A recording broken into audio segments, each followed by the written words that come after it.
تمام تعریف اللہ کے لیے ہے جس کی رحمت اور علم ہر چیز کو محیط ہے۔ اس نے حرمت والے گھر کو لوگوں کے ٹھہرنے اور امن کی جگہ بنائی۔ اس کی ذات پاک ہے اور اس کی مخلوقات کی تعداد کے برابر، اس کے نفس کی رضامندی کے بقدر، اس کے عرش کے وزن کے برابر اور اس کے کلمات کی روشنائی کے برابر اس کے لیے حمد ہے۔ اللہ تعالیٰ کے لیے اس کی نعمتوں اور نوازشوں پر ہر طرح کی تعریف ہے اور اس کے فضل و احسان پر اس کا شکر ہے۔ میں گواہی دیتا ہوں کہ ایک اللہ کے سوا کوئی معبود برحق نہیں، اس کا کوئی شریک نہیں، اور میں گواہی دیتا ہوں کہ ہمارے سردار اور نبی محمد اس کے بندہ رسول ہیں۔ آپ نے امانت ادا کر دی، پیغام پہنچا دیا، امت کی خیر خواہی کی اور ہمیں ایسی روشن شاہراہ پر چھوڑا جس کی رات اس کے دن کی طرح روشن ہے۔ اس سے وہی بھٹکے گا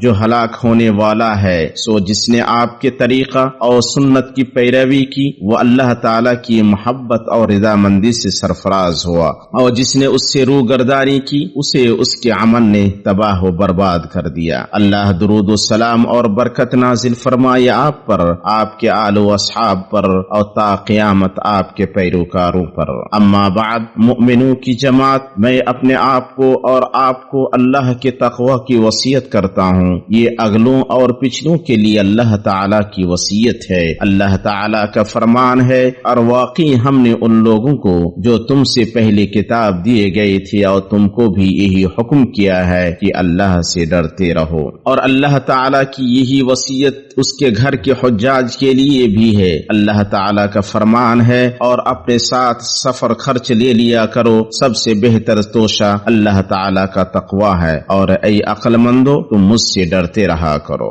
امت مسلمہ، اللہ تعالیٰ کا اپنے بندوں پر فضل میں سے یہ ہے کہ اس نے ان کے لیے ایسے موسم مقرر کیے ہیں جن میں نیکیاں دو چند ہوتی ہیں تاکہ وہ بھلائیوں کی طرف تیز چلیں۔ اللہ تعالیٰ کا فرمان ہے، اور اپنے رب کی بخشش کی طرف اور اس جنت کی طرف دوڑو جس کا عرض آسمانوں اور زمین کے برابر ہے، جو پرہیزگاروں کے لیے تیار کی گئی ہے۔ اور دیکھیے کہ ہم ان دنوں اسلام کے ارکان میں سے ایک رکن اور اس کے عظیم موسموں سے ایک موسم کے شعائر کا مشاہدہ کر رہے ہیں، جس میں آنے والوں کے دل ابراہیم علیہ السلام کی پکار پر لبیک کہتے ہوئے اللہ کے محترم گھر کی طرف مائل ہو رہے ہیں۔ اللہ کا فرمان ہے، اور لوگوں میں حج کی منادی کر دی، لوگ تیرے پاس پاپیادہ بھی آئیں گے، اور دبلے پتلے اونٹوں پر بھی، اور دور دراز کی تمام راہوں سے آئیں گے۔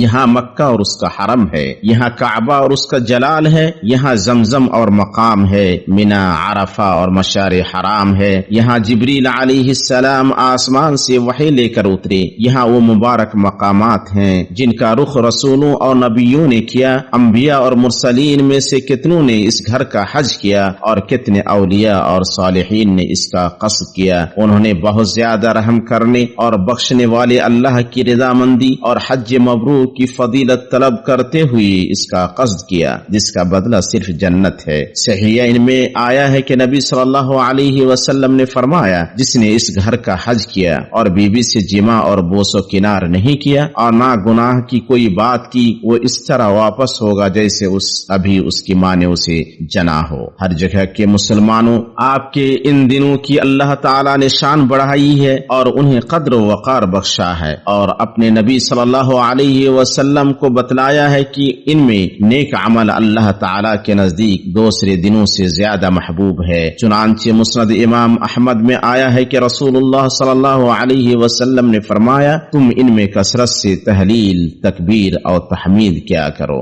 سو جو شخص بہتر کرنے والا ہے وہ ان دنوں میں زیادہ بھلائی کا کام کرے، اور جو کوتاہی کرنے والا ہے وہ ان دنوں میں تلافی کرے۔ ان میں سے سب سے افضل دن عرفہ کا دن، قربانی کا دن اور تشریق کے دن بچے ہوئے ہیں۔ عرفہ کا دن دنیا کے سب سے عظیم الشان اور سب سے زیادہ برکت اور فضل والے دنوں میں سے ہے۔ ان میں حج کا سب سے عظیم رکن ہے، چنانچہ عرفہ ہی حج ہے۔ اس میں اللہ تعالیٰ نے دین کو مکمل کیا اور نعمت پوری کی۔ عرفہ کی سرزمین پر اور جمعہ کے دن جبریل علیہ السلام رب تعالیٰ کا یہ فرمان لے کر اترے، آج میں نے تمہارے لیے تمہارا دین مکمل کر دیا، تم پر اپنی نعمت پوری کر دی اور اسلام کو بطور دین پسند کر لیا۔ امت مسلمہ عرفات کی سرزمین پر اللہ نے آدم علیہ السلام کی ذریت سے عہد و پیمان لیا کہ وہ صرف اللہ تعالی کی عبادت کرے اور اس کے ساتھ کسی چیز کو شریک نہ کرے۔ مسند امام احمد میں ہے کہ نبی صلی اللہ علیہ وسلم نے فرمایا، اللہ تعالی نے آدم علیہ السلام کی پشت سے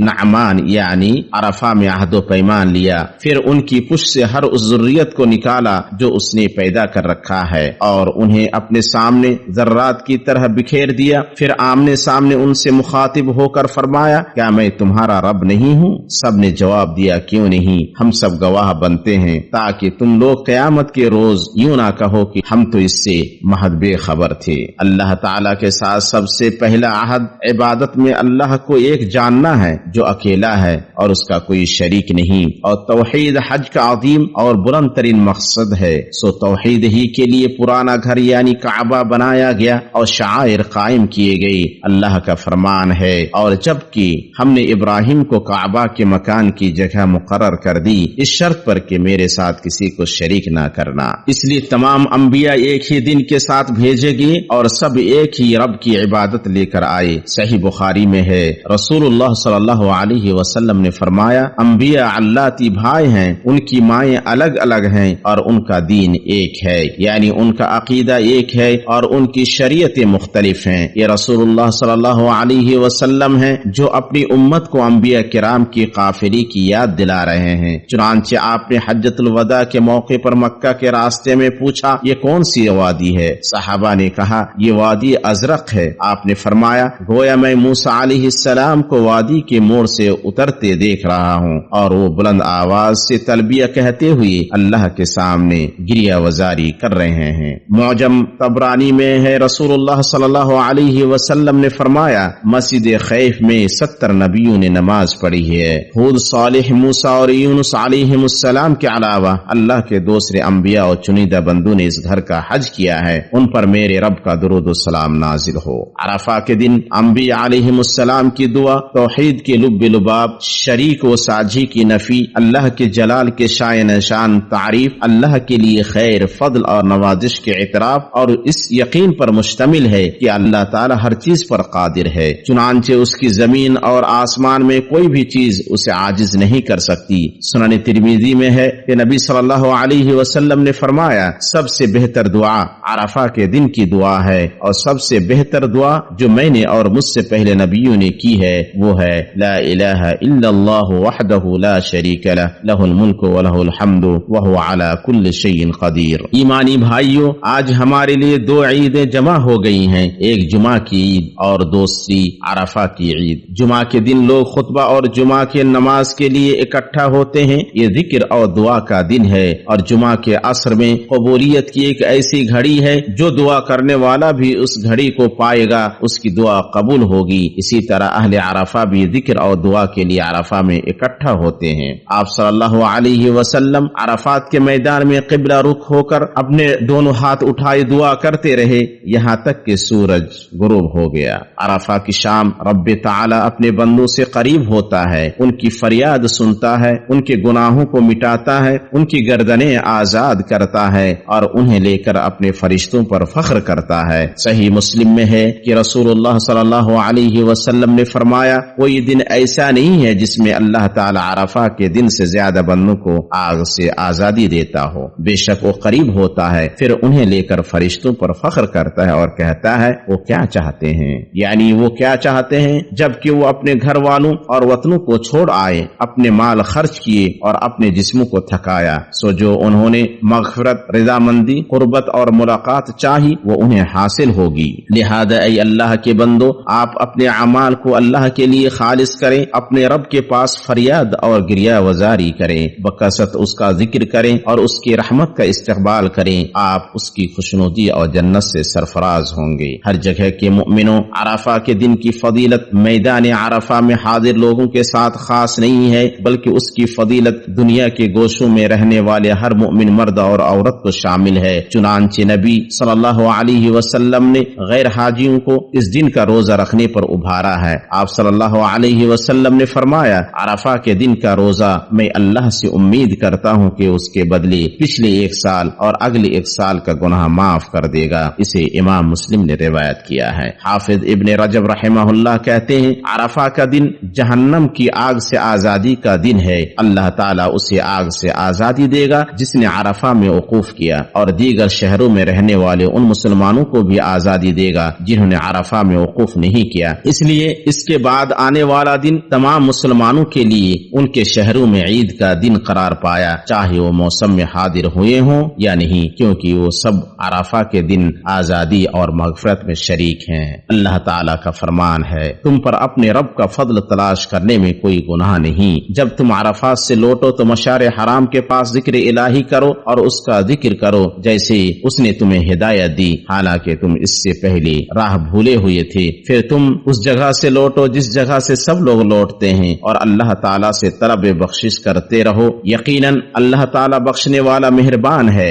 پھر جب تم ارکان حج ادا کر چکو تو اللہ تعالیٰ کا ذکر کرو جس طرح تم اپنے باپ دادوں کا ذکر کیا کرتے تھے، بلکہ اس سے بھی زیادہ۔ بعض لوگ وہ بھی ہیں جو کہتے ہیں اے ہمارے رب ہمیں دنیا میں دے، ایسے لوگوں کا آخرت میں کوئی حصہ نہیں، اور بعض لوگ وہ بھی ہیں جو کہتے ہیں اے ہمارے رب ہمیں دنیا میں نیکی دے اور آخرت میں بھی بھلائی عطا فرما اور ہمیں عذاب جہنم سے نجات دے۔ یہ وہ لوگ ہیں جن کے لیے ان کے اعمال کا حصہ ہے، اور اللہ تعالیٰ جلد حساب لینے والا ہے۔ اللہ میرے لیے اور آپ کے لیے قرآن و سنت میں برکت دے، اور مجھے اور آپ کو ان کی آیات و حکمت سے فائدہ پہنچائے۔ میں وہ کچھ کہہ رہا ہوں جو آپ سن رہے ہیں، اور میں اپنے لیے اور آپ کے لیے ہر گناہ و خطا کی مغفرت طلب کرتا ہوں، آپ اس سے مغفرت طلب کریں، بے شک وہ بڑا بخشنے والا مہربان ہے۔ اللہ کے لیے بہت زیادہ پاک اور مبارک تعریف ہے، جیسا کہ ہمارا رب چاہتا اور پسند کرتا ہے، اور میں گواہی دیتا ہوں کہ ایک اللہ کے سوا کوئی معبود برحق نہیں، اس کا کوئی شریک نہیں، اور میں گواہی دیتا ہوں کہ محمد اس کے بندہ اور رسول ہیں۔ اللہ درود السلام اور برکت نازل فرمائے آپ پر، آپ کے آل و اصحاب پر، اور ان لوگوں پر جو تا قیامت ان کا اچھی طرح اتباع کریں۔ مومنوں کی جماعت امام مسلم رحمہ اللہ نے اپنی صحیح میں جابر رضی اللہ تعالی عنہ سے روایت کیا ہے کہ نبی صلی اللہ علیہ وسلم نے عرفہ میں لوگوں کو خطبہ دیا۔ یہ خاتم الانبیاء والمرسلین کی طرف سے ایک عظیم دن میں عظیم خطبہ تھا۔ اس میں آپ صلی اللہ علیہ وسلم نے اسلام کی بنیادوں اور اصولوں کی وضاحت فرمائی، اور شرک اور اس کی شاخوں کی بنیاد کو ڈھایا، خون آبرو اور مال کی حرمت کو یقینی بنایا جس کی حرمت پر ملتیں متفق ہیں۔ آپ صلی اللہ علیہ وسلم نے اپنے حج میں بھائی چارے، رواداری اور امن کے قیام پر زور دیا، چنانچہ آپ صلی اللہ علیہ وسلم نے فرمایا تم میرے بعد کافر نہ بن جانا کہ ایک دوسرے کی گردن مارنے لگو۔ آپ صلی اللہ علیہ وسلم نے لڑائیوں اور نعروں کو نکارا کہ تمام لوگ آدم سے ہیں اور آدم مٹی سے ہیں۔ اس طرح حجۃ الوداع میں نبی صلی اللہ علیہ وسلم کے خطبے عظیم قواعد اور شاندار آداب پر مشتمل تھی۔ یہ خطبے تمام انسانوں کے لیے ان کے جداگانہ رنگ و نسل اور زبان سے قطع نظر تہذیبی پیغام تھے۔ آپ صلی اللہ علیہ وسلم نے اپنے خطبوں میں اعتقادی تعلیمات اور سماجی ہدایات کو جمع کر دیا، چنانچہ آپ نے مردوں کو عورتوں سے حسن سلوک کرنے کی تلقین کی، عورتوں کے حقوق اور ذمہ داریوں کو بیان کیا، اور ان پر شوہروں کی فرما برداری کو واجب قرار دیا۔ سنن ترمذی میں ہے رسول اللہ صلی اللہ علیہ وسلم نے حجۃ الوداع میں فرمایا سنو، جس طرح تمہاری بیویوں پر حق ہے اسی طرح تم پر تمہاری بیویوں کا بھی حق ہے۔ تمہارا حق تمہاری بیویوں پر یہ ہے کہ وہ تمہارے بستر پر ایسے لوگوں کو نہ رودنے دیں جنہیں تم ناپسند کرتے ہو، اور تمہارے گھر میں ایسے لوگوں کو آنے کی اجازت نہ دیں جنہیں تم اچھا نہیں سمجھتے۔ سنو، اور تم پر ان کا حق یہ ہے کہ تم ان کے لباس اور کھانے میں اچھا سلوک کرو۔ امام ذہبی رحمہ اللہ کہتے ہیں جب عورت کو یہ حکم دیا گیا کہ وہ اپنے شوہر کی فرما برداری کرے اور اس کی رضا جوئی کرے، تو شوہر کو بھی یہ حکم دیا گیا کہ وہ اس سے اچھا سلوک کرے، اس کے ساتھ نرمی برتے، اس سے سرزد ہونے والی بدخلقی وغیرہ پر صبر کرے، اور اخراجات و لباس اور اچھی صحبت جیسے حقوق کو اس تک پہنچائے، کیونکہ اللہ تعالیٰ کا فرمان ہے ان کے ساتھ اچھے طریقے سے بود و باش رکھو۔ پھر آپ صلی اللہ علیہ وسلم نے عرفہ کے دن اپنے خطبے کے اختتام پر کتاب و سنت کو مضبوط سے تھامنے کی تلقین کی۔ آپ صلی اللہ علیہ وسلم نے فرمایا میں تمہارے بیچ ایسی چیز چھوڑے جا رہا ہوں کہ تم اس کے بعد ہرگز گمراہ نہیں ہوگی اگر تم اسے مضبوط خود سے تھامے رہو گے، اور وہ ہے اللہ کی کتاب۔ وہ اس لیے کہ قرآن ہدایت کی کتاب ہے، سو جو اس کی پیروی کرے گا وہ نہ گمراہ ہوگا اور نہ بدبخت، اور جو اس سے منہ موڑے گا وہ دنیا و آخرت دونوں جہاں میں بدبخت ہوگا۔ پھر آپ صلی اللہ علیہ وسلم نے اپنے صحابہ سے فرمایا، اور تم سے قیامت میں میرے بارے میں سوال ہوگا تو پھر تم کیا کہو گے؟ ان سب نے عرض کیا کہ ہم گواہی دیتے ہیں کہ بے شک آپ نے اللہ تعالیٰ کا پیغام پہنچایا اور رسالت کا حق ادا کیا اور امت کی خیر خواہی کی۔ پھر آپ صلی اللہ علیہ وسلم اپنی انگشت سے شہادت یعنی شہادت کی انگلی آسمان کی طرف اٹھاتے ہوئے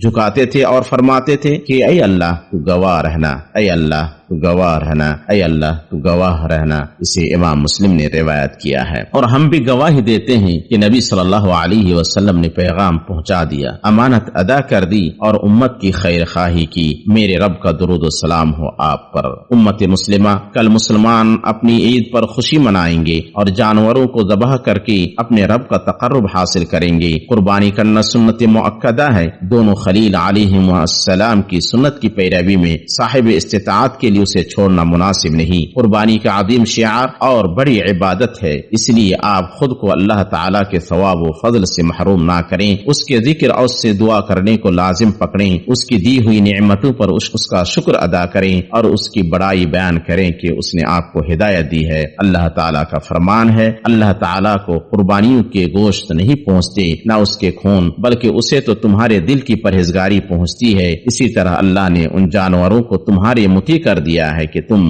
اس کی رہنمائی کے شکریہ میں اس کی بڑائیاں بیان کرو اور نیک لوگوں کو خوشخبری سنا دیجیے۔ پھر مومنوں کی جماعت، آپ جان لیں کہ اللہ تعالیٰ نے آپ کو یہ ایک باوقار حکم دیا ہے جس میں اس نے اپنے آپ سے شروع کرتے ہوئے فرمایا، بے شک اللہ اور اس کے فرشتے اس نبی پر درود بھیجتے ہیں، اے ایمان والو تم بھی ان پر درود بھیجو اور خوب سلام بھی پڑھتے رہا کرو۔ اے اللہ درود نازل فرما محمد پر اور ان کی بیویوں اور ذریت پر، جیسا کہ تو نے درود نازل فرمایا آل ابراہیم پر، اور برکت نازل فرما محمد پر اور ان کی بیویوں اور ذریت پر، جیسا کہ تو نے برکت نازل فرمائی آل ابراہیم پر۔ یقیناً تو نہایت قابل تعریف اور عظمت والا ہے۔ اے اللہ تو خلفاء راشدین ابو بکر، عمر، عثمان اور علی اور تمام باقی صحابہ کرام اور تابعین سے راضی ہو جا، اور ان سے راضی ہو جا جو قیامت کے دن تک اچھی طرح ان کی پیروی کرے، اور ان کے ساتھ ہم سے بھی راضی ہو جا اپنے عفو و کرم اور سخاوت سے یا ارحم الراحمین۔ اے اللہ تو اسلام اور مسلمانوں کو غلبہ عطا فرما اور شرک اور مشرکین کو رسوا کر دین کے قلعے کی حفاظت فرما، اور اس ملک کو اور مسلمانوں کے تمام ممالک کو امن و اطمینان اور خوشحالی کا گہوارہ بنا۔ اے اللہ یا حی یا قیوم، ہم تیری رحمت سے مدد طلب کرتے ہیں، تو ہمارے حالات کو سدھار دے اور پلک جھپکنے بھر بھی ہمیں ہمارے نفسوں کے حوالے نہ کر۔ اے اللہ تو غمگین مسلمانوں کا غم دور کر، مصیبت زدہ لوگوں کی مصیبت ختم کر، قرض داروں کا قرض ادا کر، اور ہمارے مریضوں اور مسلمانوں کے مریضوں کو شفا دے۔ اے اللہ ہر جگہ مسلمانوں کے حالات کی اصلاح فرما دے اپنی رحمت سے یا ارحم الراحمین۔ اے اللہ جو ہمارے ملک کا اور مسلمانوں کے ملکوں کا برا چاہے تو اسے اس کے نفس میں الجھا دے، اس کی چال اس پر لوٹا دے اور اس پر برائی کا پھیرا مقرر کر دے یا رب العالمین۔ اے اللہ تو ہمارے ولی امر خادم حرمین شریفین کو اس کام کی توفیق دے جو تجھے پسند ہو اور جس سے تو راضی ہو، اور انہیں نیکی اور تقوی کی طرف لے جا۔ اے اللہ انہیں اور ان کے امانت دار ولی عہد اور ان کے معاونوں کو ان تمام چیزوں کی توفیق عطا فرما جن میں بندوں اور شہروں کی بھلائی ہے، انہیں حرمین شریفین اور ان کے زائرین کی خدمت کے صلے میں بھلائیوں کا بدلہ عطا فرما۔ اے اللہ تو ان تمام لوگوں کو بہتر بدلہ عطا فرما جنہوں نے تیرے مہمانوں اور وفد کی خدمت کی۔ اے اللہ نیکیوں سے ان کے پلڑے کو بھاری کر دے اور ان کے عمل، عمر اور ان کی اولادوں اور اہل خانہ میں برکت عطا فرما۔ اے ہمارے رب ہمیں دنیا میں بھی بھلائی دے اور آخرت میں بھی بھلائی دے اور آگ کے عذاب سے ہمیں بچا۔ اے اللہ ہمارے گناہوں کو بخش دے، ہمارے عیبوں کی پردہ پوشی فرما، ہمارے معاملات کو آسان کر دے اور ان کاموں میں تو ہمیں ہمارے مقاصد تک پہنچا جو تجھے خوش کرے۔ اے اللہ تو حجاج اور معتمرین کی حفاظت فرما، انہیں ان کے گھر والوں کے پاس صحیح سلامت اور بہرہ مند واپس لے جا اور ہم سے، ان سے اور تمام مسلمانوں سے قبول فرما۔ اے ہمارے رب تو ہماری طرف سے قبول فرما، بے شک تو خوب سننے جاننے والا ہے، اور ہماری توبہ قبول فرما، بے شک تو خوب توبہ قبول کرنے والا مہربان ہے۔ سبحان ربک رب العزت عما یصفون وسلام علی المرسلین والحمد للہ رب العالمین۔